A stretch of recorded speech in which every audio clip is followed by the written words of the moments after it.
tere päevast, superstaarid! Täna räägin ma ühest väga põnevast kontseptsioonist, mis mind on viimasel ajal lummanud viimased, ütleme äkki 2 kuud või niimoodi, kui see info minuni jõudis. See on hetkel Eesti tingimustes, kogu see info on hetkel veel alternatiivmeedias, aga mõnes piirkonnas on see juba ka peavoolumeedias. Sest et nagu ikka, kui elad väikses riigis, nagu öeldakse, siukses kolkas, siis mõned asjad tulevad hilinemisega, aga see ei ole sugugi mitte halb. See, et meil on väike community, see tegelikult tuleb meile mõnes aspektis kindlasti kasuks. Ja tegelikult see ei ole niimoodi, et nüüd igal pool suures kohas see info, mis ma räägin, on juba avalik, vaid ta on tegelikult üpris uus, ta on päris uus. Mina olen sellega olnud kursis viimased 2 kuud. Ja ma ütlen kohe ära, et see asi läheb nagu lumepall ning varsti, üpris varsti seda teemat ei ole võimalik enam vältida. Ning need, kes mind tunnevad või mind teavad või kes mind on jälginud, nad teavad, et ma võin muutuda mõnes asjas väga maniakaalseks. Kes mäletab mind nii-öelda alguspäevadest, siis ma läksin väga sügavaks 9/11 teemaga. Hiljem ma läksin väga sügavaks kosmoloogia pettusega ja siis viimastel aastatel ma olen olnud seotud koroonapettusega ning kõikides nendes valdkondades ma olen läinud väga sügavaks ning väga sügavale ning kõik need teemad on sellised, et justkui kõik inimesed justkui nagu saavad aru, et seal midagi nagu on, aga nad kuidagi pühivad selle enda mõistuses justkui nagu vaiba alla. Et kui sa võtad 9/11, siis ükskõik kellega sa räägid, kõik saavad aru, jah, see oli sisetöö, kindlasti need tornid ei kukkunud niimoodi alla, nagu meile räägiti. Aga sellegipoolest need inimesed, kes saavad sellest aru, enamus vaatavad edasi uudiseid, mis on täiesti üle mõistuse selles suhtes, et kui sa saad aru, et nad valetasid kõige suurema asja kohta, eks ju, kõige suurem poliitiline ja siis ütleme sõjaline intsident meie lähiajaloos, ütleme siis moodsas tänapäevas, see oli puhas vale. See tähendab, et kui inimene vaatab neid uudiseid edasi, siis ta tegelikult ei ole aru saanud, mis seal juhtus. Ta võib öelda, et ma saan aru, aga tegelikult ta ei saa aru, sest kui sa saad aru, siis sa ei vaataks mitte kunagi mitte ühtegi peavooluudist. Aga kuna enamus vaatavad, siis nii on, eks ju. Nii, võtame kosmoloogia. Kui sa saad aru, et see koht, kus me oleme, eks ju, see ei ole pöörlev pall, siis peaks olema täiesti loogiline, et igasugused geopoliitilised konfliktid on farss, täielik farss, sest seda palli saab müüa ainult sellistes tingimustes, kus nii-öelda nende kardinate taga kõik maailma valitsejad mängivad kokku. Sest rahvusvahelise kosmosejaama kaadrid on salvestatud telestuudios, see on täiesti obvious, eks ju. Need tüübid ripuvad nende trosside peal. Ja kui see seal on salvestatud, mida ta ilmselgelt on, siis ei ole võimalik, et mõned nendest riikidest omavahel nii-öelda sõja jalal. Ja siis järgmine asi, eks ju, koroonapettus. Nii, koroonapettusega ma olen sellest palju rääkinud, aga mingil põhjusel pole enamus inimestega kohale jõudnud, et viirusi pole olemas ja tegelikult mitte mingit pandeemiat ei olnud, eks ju. Nüüd see uus asi, millest ma räägin, see on niimoodi, et ükskõik, mida sa mõtled minust, see ei ole mitte mingit vahet, mis minust mõtled. See asi, mis ma nüüd räägin, see hakkab veerema nagu lumepall ja sa ei saa sellest kõrvale minna. Ja nüüd erinevalt nende eelmiste 3 asjadega, nüüd see on täiesti nii-öelda maapealne. Ja ta karjub meile näkku. See on otses mõttes see asi, karjub meile näkku. Ning see teema on majandus ja majanduskasv ning maksustamine. Ja ennekõike ülirikaste maksustamine. Selle teema on populaarseks teinud Briti YouTuber Gary Stevenson, kes on kunagine Citibanki töötaja, ta on ise multimiljonär, ta on 39-aastane, ta on kirjutanud bestseller raamatu The Trading Game, kus ta räägib siis sellest, et panustades selle peale, et maailma majandus läheb kogu aeg allamäge, nõnda panustades tema ja kõik tema sarnased inimesed teenivad kogu aeg miljoneid. Ja nüüd kogu tema jutu põhi nagu sihuke kõige lihtsam kontseptsioon, millest kõik peaksid aru saama, on see, et juhul, kui me ei maksusta ülirikkaid inimesi, ehk siis ütleme need, kes omavad varandust, ütleme 10 miljonit pluss, kui me seda seltskonda ei maksusta karmilt, siis sureb keskklass välja umbes 2 põlvkonna jooksul, mis tähendab, et 99% kõikidest inimestest, kes praegu seda videot vaatavad, teie lapsed ja teie lapselapsed hakkavad elama täielikus vaesuses, juhul kui me ei maksusta ülirikkaid. Ja ma nüüd räägin natukene selle teema natuke lahti natuke rohkem. Nüüd, miks ta on oluline sellepärast, et rikkuse ebavõrdsus kasvab hüppeliselt.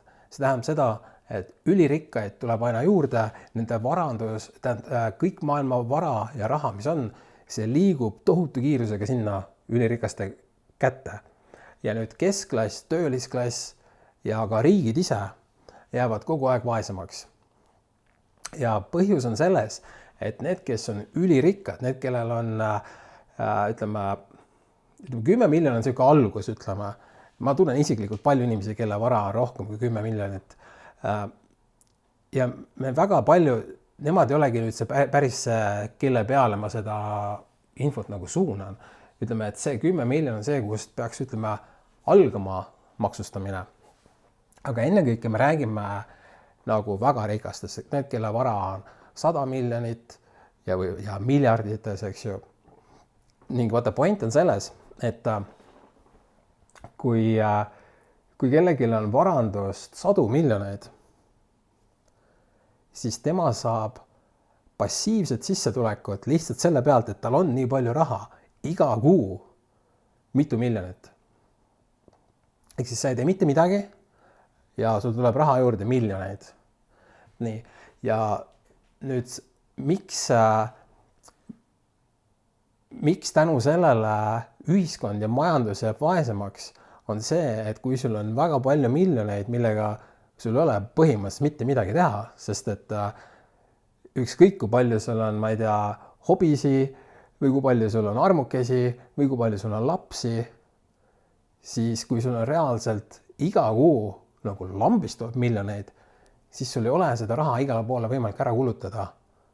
Välja arvatud juhul, kui sa ostad varaklasse, kui sa nagu investeerid varaklassidesse ja eriti näiteks kinnisvara ja aktsiad ja kuld ja Bitcoin ja ütleme mingid siuksed asjad, eks ju.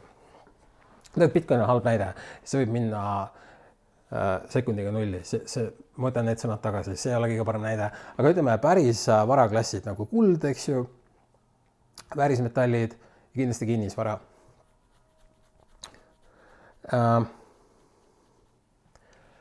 Kui nemad ostavad kõik need varaklassid kokku, siis neil niivõrd palju vaba raha, eks ju, siis tavainimesed, eks siis töölisklass ei saa nendega konkureerida.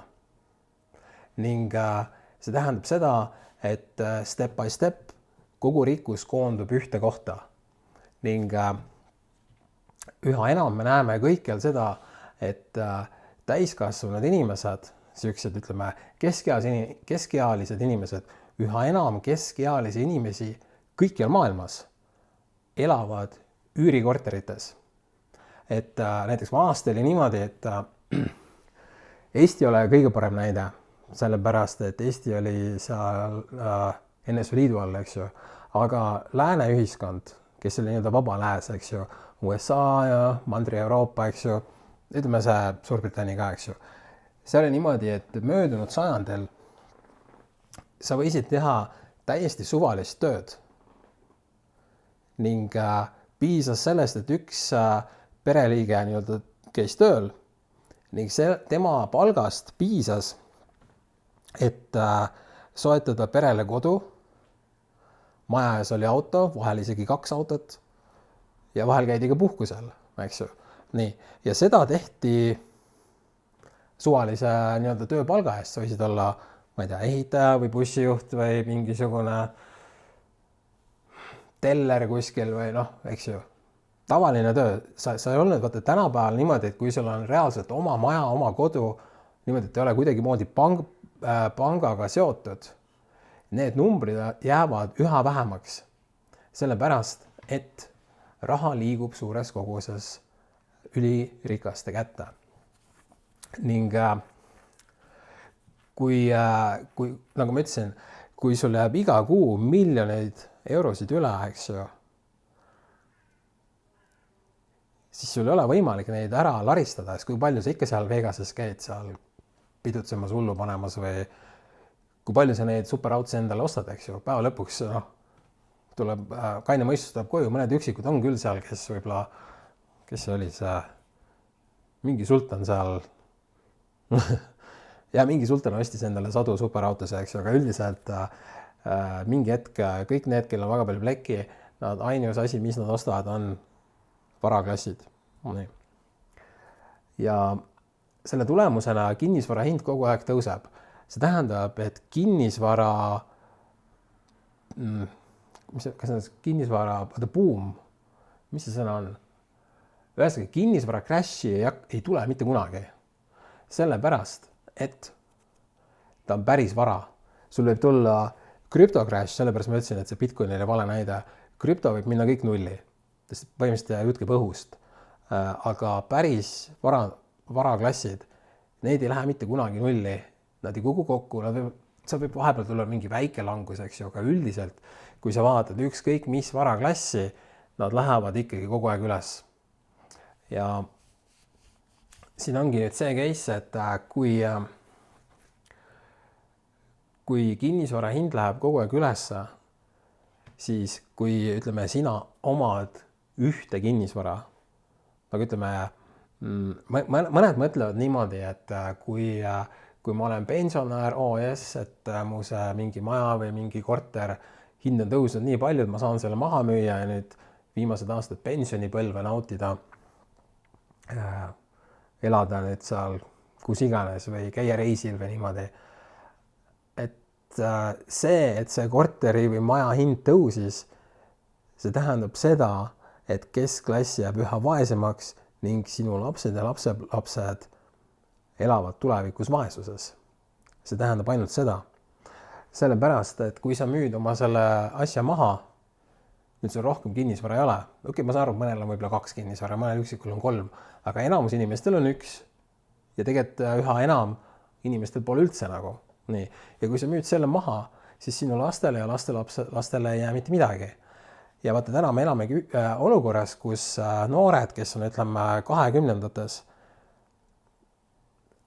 nendel on praktiliselt võimatu alustada pere loomist, sest et tavatööga on praktiliselt võimatu soetada endale kodu. Ja see on tegelik nüüd see päris põhjus, miks meil on negatiivne iive, et kui ma saan aru, väga paljud vaktsineerisid ka ja see on ka väga suur põhjus. Aga süsteem, vähemalt Eestis, peavoolumeedia ja need, kes on teadlased, nad üritavad meile müüa lugu, et põhjus, miks uusi lapsi sünnib nii vähe, on see, et inimesed kardavad sõda, mis on täielik bullshit nagu.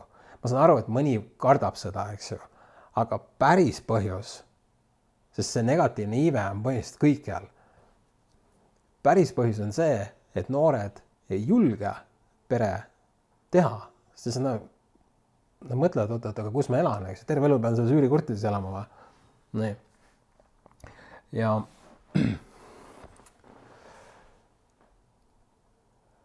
nüüd ongi siuke case, et kui ülirikkad maksustada, siis selle tulemusena saaks vähendada töölisklassi makse. Kui töölisklassil on vähem makse, siis jääb rohkem raha töölisklassi kätte. Ja see elavdaks majandust. nüüd paljud ütlevad umbes niimoodi, et et me ei saa neid rikkaid maksustada, sellepärast et nende varandus ei ole niivõrd likviidne, neil ei ole kogu see raha, ei ole nii-öelda varandus, ei ole cash'is, vaid neil on seal kinnisvara ja nii edasi. Nüüd see ongi kogu asja point, et selleks, et majandust elavdada, peaks maksustama rikkaid, et nemad oleksid olukorras, kus nad on sunnitud müüma oma vara. See omakorda tekitab olukorra, kus töölisklassil on nüüd rohkem raha käes ja neil on lihtsam soetada kinnisvara. Ning kokkuvõttes paljud ütlevad, kui nad kuulevad niisugust kontseptsiooni, siis nad ütlevad, et sa räägid kommunismist. See tegelikult ei ole kommunism, see räägib tegelikult keskklassi kaitsmisest. Sest erinevus kommunismi ja ülirikaste maksustamisega on see, et kommunismis kaotati ära eraomandus. See, millest meie siin räägime, siin jääb kõik erakätesse. Lihtsalt me ei lase nagu sellel rikkuse ebavõrdsusel kasvada lõpmatuseni. Piltlikult me ei taha, et kogu maailma vara kuuluks Jeff Bezosele. See on nagu see lihtne kontseptsioon. Ning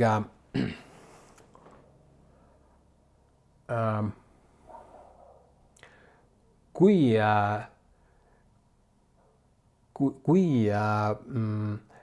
nüüd kehtestada see maks, eks ju, rikastele, siis esiteks on ülioluline vaja aru saada, et me ei räägi sellest, et maksustame mingid inimesed, kes teenivad 10 000 eurot kuus või mingisugune või 20 000 eurot kuus. Me ei räägi üldse sellest seltskonnast. Me räägime nendest inimestest, kelle varandus on üle 10 miljoni, üle 100 miljoni ja ennekõike miljarditest. Nüüd Eesti kontekstis on nüüd veel oluline see, et kindlasti vaja need pangad maksustada, mida siiamaani pole tehtud, eks ju. Ja neid kohti on veel. Kindlasti tuleks maksustada kõik sotsiaalmeedia, YouTube, TikTok, Facebook, Instagram, eks ju, kogu see värk.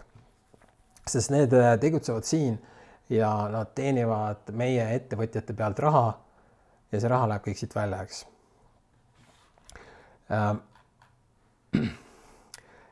Kui me ei maksusta rikkaid, siis me 2 põlvkonna jooksul me näeme, me jõuame ühiskonda, mis on väga sarnane Aafrikaga või Brasiiliaga, sest need on niisugused kohad, kus keskklassi põhimõtteliselt pole.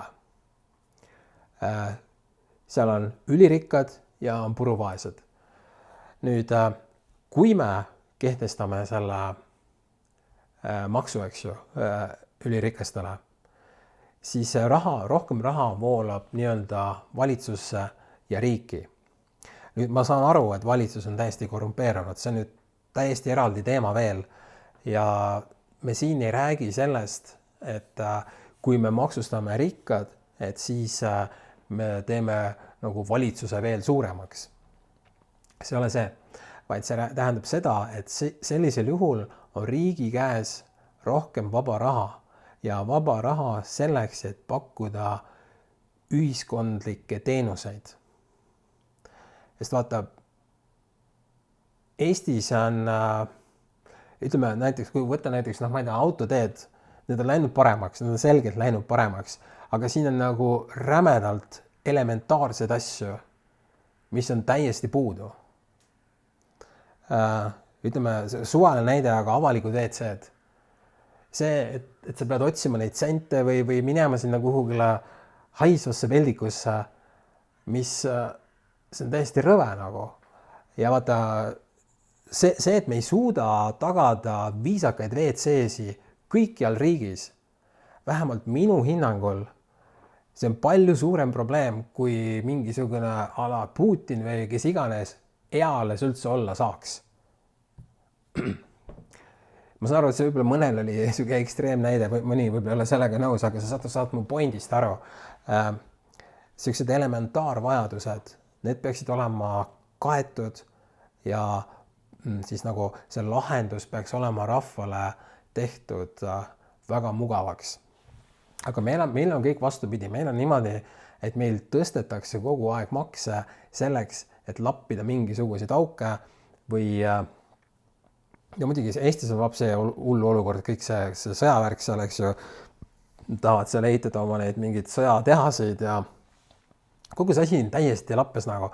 Ma ei viitsi sel teemal pikalt rääkida, aga point on selles, et kui riigil oleks rohkem raha, siis ei peaks neid makse kogu aeg tõstma. Ja kust kohast me saame raha juurde, kui raha on vähe?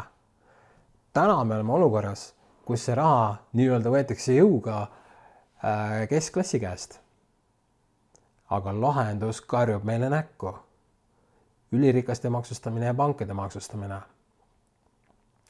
Ja nagu ma ütlesin, mõnes piirkonnas on see teema läinud juba peavoolu. Näiteks Inglismaal on rikaste maksustamine jõudnud täiesti peavoolu. See on olnud teemaks BBC-s, see on olnud teemaks erinevates erakondades või parteid, seal vist on parteid, eks ju. Ja nii edasi. Seesama Gary Stevenson, kellest ma räägin, tema isiklik YouTube'i kanalis on juba 1,5 miljonit subscriberit ja mõtle, see teema, millest räägib, on majandus. Kas sa kujutad ette, et majanduse YouTuberil oleks 1,5 miljonit subscriberit? See majandus on tegelikult jumala igav teema, eks ju. Nüüd rääkides majandusest ja majandusteadlastest, vaata, mina ei ole üldse majandusinimene. Ja kokku see jutt, mis ma praegu räägin, see on minu jaoks täiesti uus. Aga kui sa natuke nagu töötad selle läbi, sest ei ole üldse keeruline aru saada.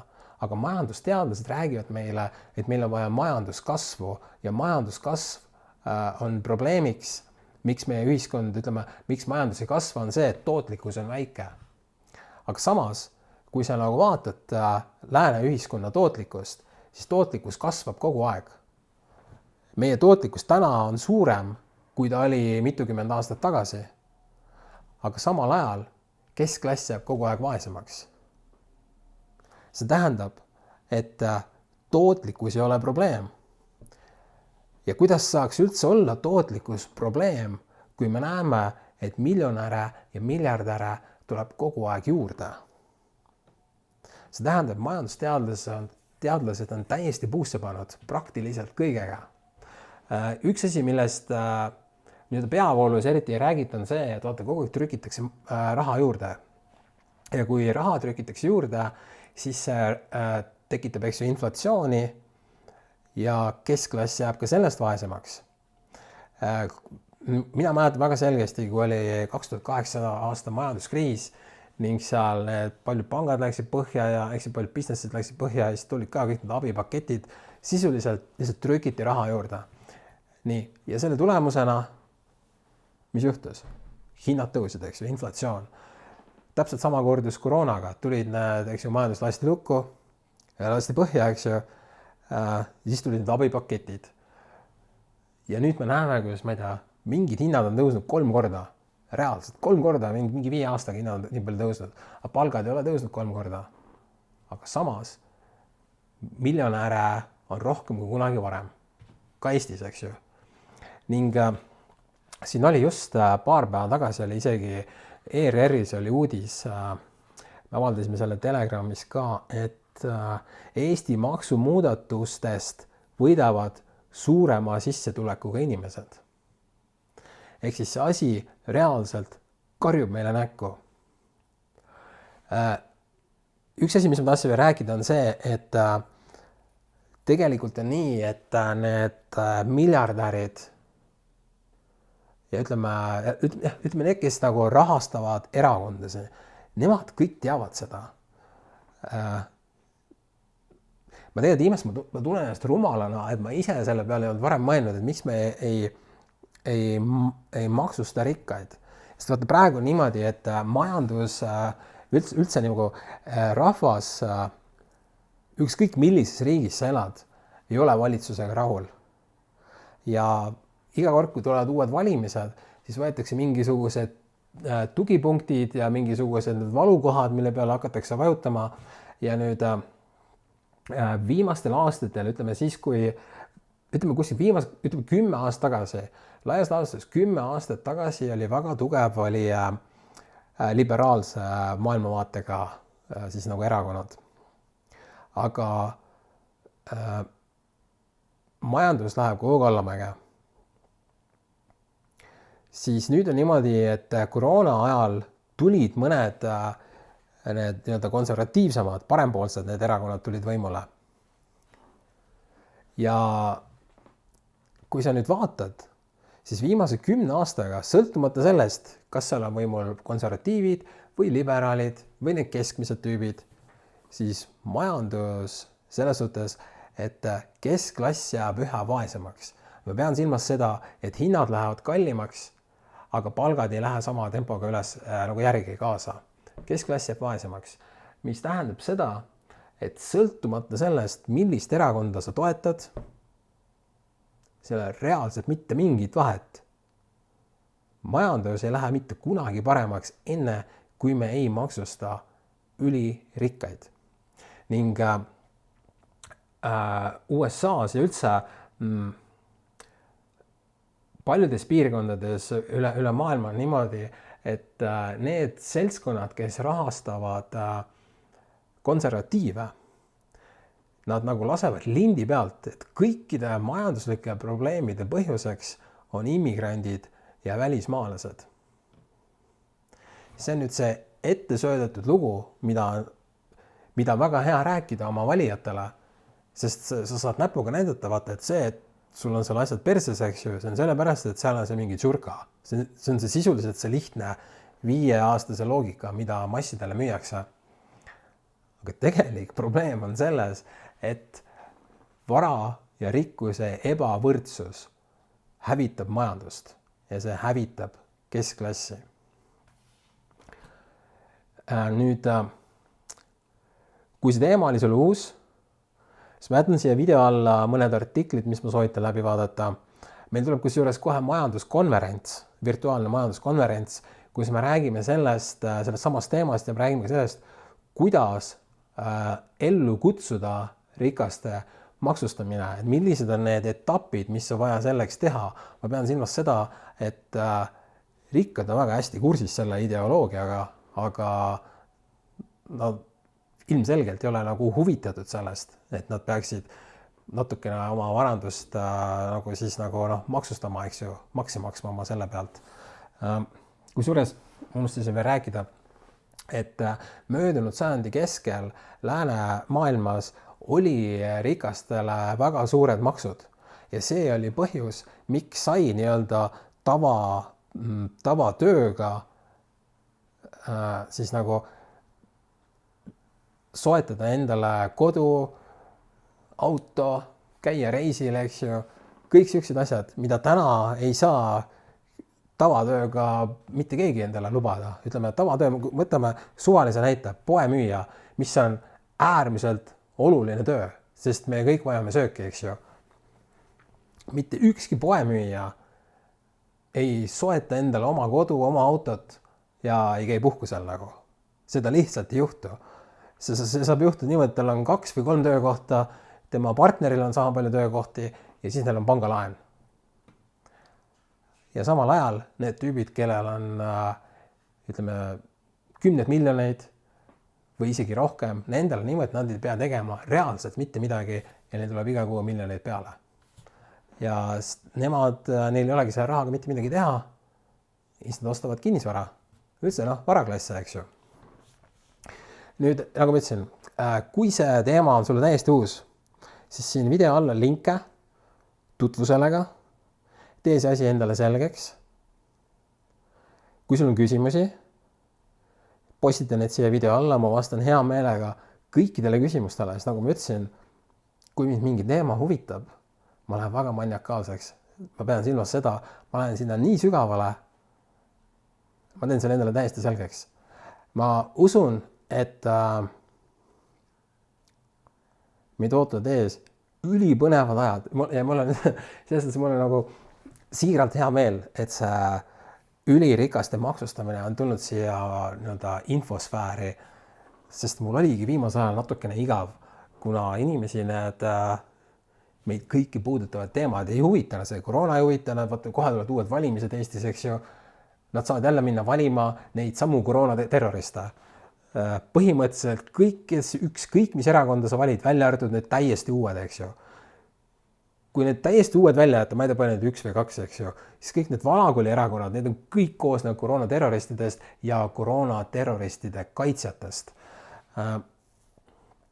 Ja mitte keegi neist ei räägi rikaste maksustamisest ja nüüd kõik, mis iganes nende valimislubadus on, see on eraldi teema, mis iganes nende valimislubadus on, nad ei ole võimelised neid valimislubadusi täitma, välja arvatud juhul, kui nad maksustavad ülirikkad.